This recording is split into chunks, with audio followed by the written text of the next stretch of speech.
as it has contributed approximately 79 million US dollars to the country's gross domestic product in the last 2 years. Exports from the sector have totaled over 1,000 metric tons and are valued at approximately 12 million US dollars. In recent times, efforts have been made to modernize the fisheries sector, which include the passage of the Fisheries Act of 2018 and the development of a Fisheries Authority that will assist with managing the sector and aligning it to global standards. Recently, Industry, Commerce and Agriculture and Fisheries Minister, Honorable Audley Shaw, toured the Longville Park Farms in Clarendon to take a first-hand look at aquaculture production, as well as to discuss ideas for improved marketing of tilapia in the local and international markets. Now, that farm is owned by Donnie Bunting, and it has large earthen ponds where the fish are free to graze on healthy phytoplankton, which is supplemented with pellets made from corn, soy, and wheat. And Mr. Bunting believes he is ready to revolutionize the seafood eating habits of Jamaica. Oh, we've got him on the phone. Hello, Donnie. Good morning. How you do? Morning. I'm fine, thank you. All right. Welcome to Agrobuzz. We want to know what led you into tilapia farming. Well, I started my professional life as a dairy farmer, which is the most difficult profession in the world. It's easy to do anything after that. But from in the 70s to 80s, I saw where people were moving away from dairy products and beef towards consuming white meats, primarily chicken and fish. And because we had clear land and a beautiful supply of water, I thought that the switch to fish would be perfect for us. It was also my rearing ornamental fish was also my childhood hobby. So I was quite well prepared to go into fish farming. To jump from huge cows into itsy bitsy fish. Yes. How lucrative a business is it? It's a very lucrative business if your markets are in place. Okay. And what are the types of tilapia that you farm? Okay, we keep a genetic pool, a purebred line of Taiwan Red, which is out of Taiwan, obviously the Rocky Mountain White out of the U.S., and the Sterling Red, which is from Scotland. And we use a three-way cross from the three breeds as our commercial route to the market fish. Why tilapia? I hear there's a link between tilapia and the environment. Well, for many reasons. Tilapia are only farm fish that are vegetarian. All other species of fish that are farmed rely on feeding them with some lower value fish to produce a higher value.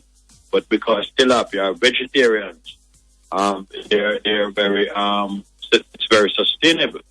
Now, for the environment, their primary purpose is that the consumption of farm-grown tilapia reduces the pressure on the wild population of fish around the island, which are badly overfished. And an unseen benefit is that tilapia farming in earthen ponds improves the underground water supply. Could you say that again? The unseen benefit is that it improves the underground water supply. I hear the NWC complaining there's seawater intrusion coming back into the wells in Kingston because more water is being pulled out and can naturally sustain itself. But fish ponds trap fresh water that normally runs to the sea and allows it to seep back fully into the underground, which improves the underground water supply greatly. That's interesting. And in addition to being environmentally friendly as a practice, tilapia farming is beneficial to the economy, I am told, particularly. How so? Well, it vastly reduces our import seafood bill, which is huge.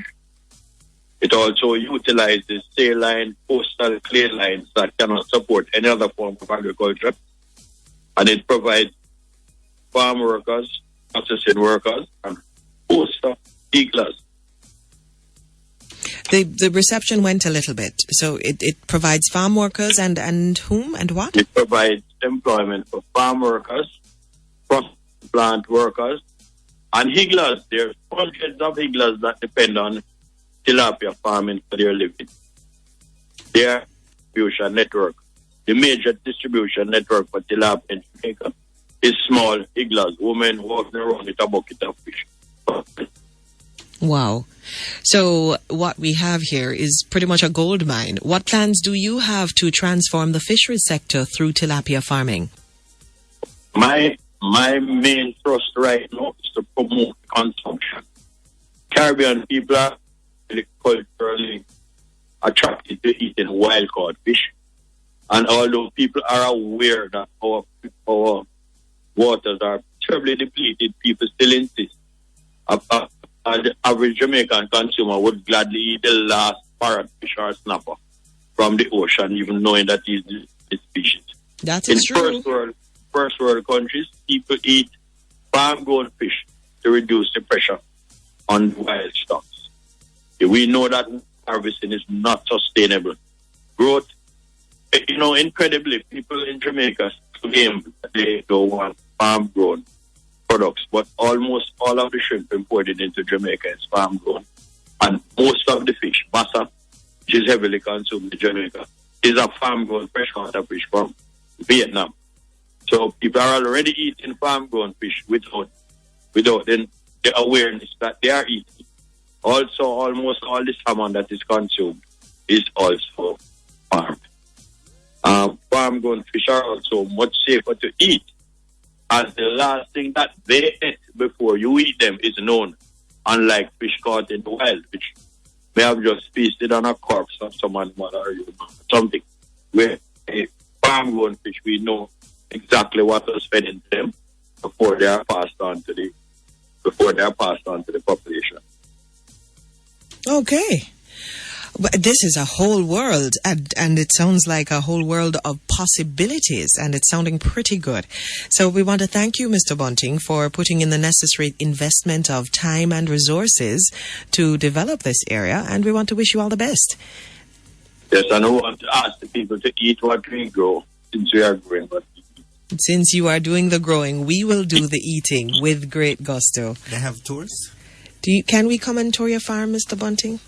His pleasure would be mine. All right, I keep in the number. I'll call you. And there. I promise you will taste the best fish you have ever. Hey, no more incentive needed. Thanks again for speaking with us this morning.